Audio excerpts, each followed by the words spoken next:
Umbaba, the terrible chief of the people, caught him and arrested him and brought him to his village. And there, the great chief Korontwari Umbaba said, look, you cut off my thing, and I have replaced it with one made of gold, and I can't make love to my wife anymore. You think too much, you wretched little human being.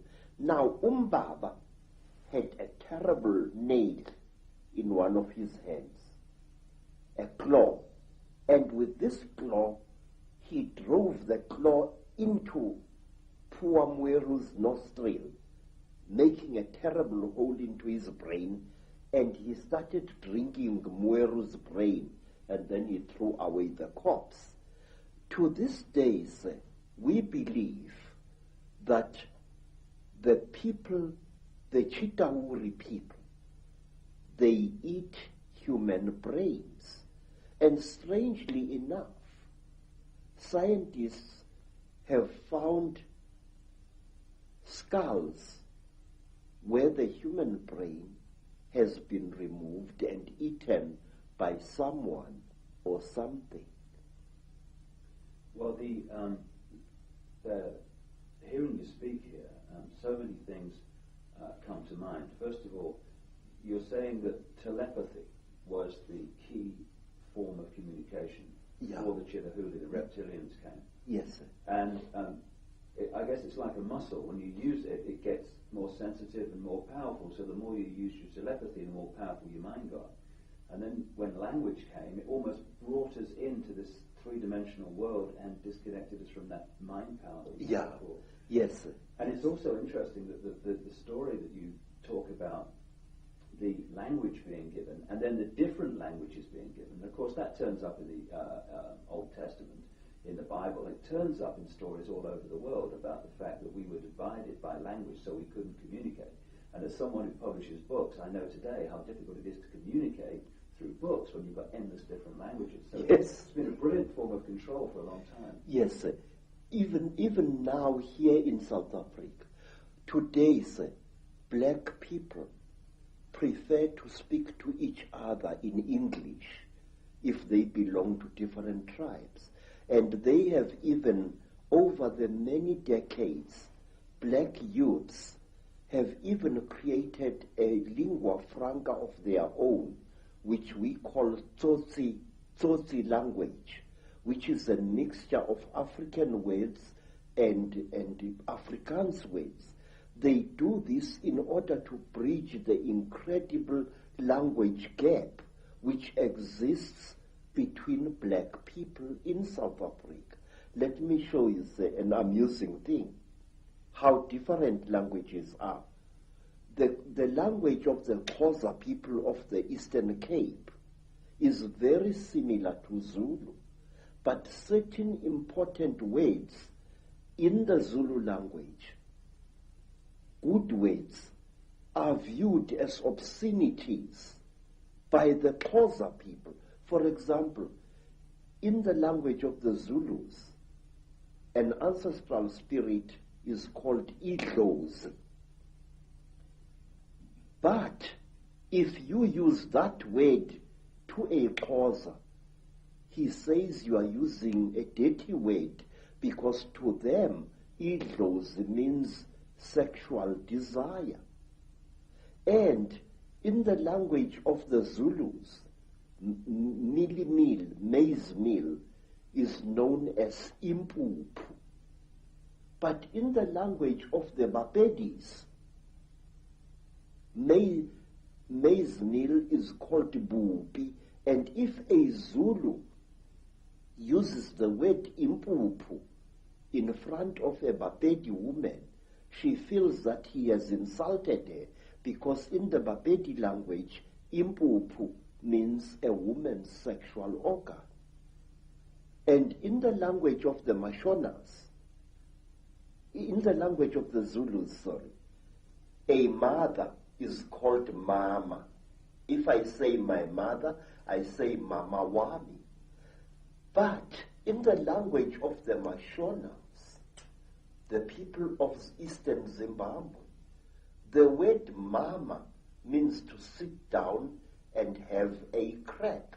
So one day when I said to my Mashona hosts, ngikhumbule umama, which in Zulu is, I remember my mother, I'm missing my mother.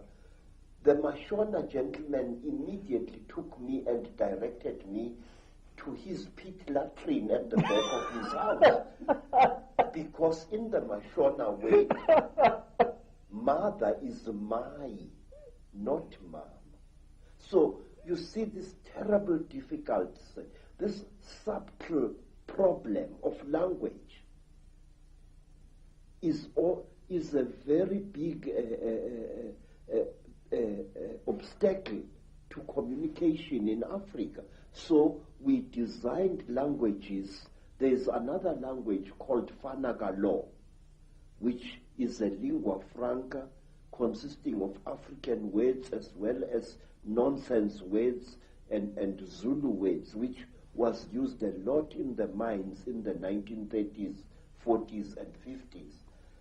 So to bridge this great language gap, we have created artificial languages in Africa, but today English is the preferred language of communication. Some say we should learn French, also another language of communication in Africa. Some of the problems of language can be funny, but it is the same situation, the divide and rule, that is actually, in other expressions, created this tremendous turmoil in Africa and other places in the world. Yes. And we're looking from my research, and staggeringly hearing you talk, you're saying exactly the same as I've come across. It's incredible confirmation that a reptilian race from another world has been behind the manipulation of humanity for a very, very long time. Now, what do these Chitahuli actually look like, the reptiles?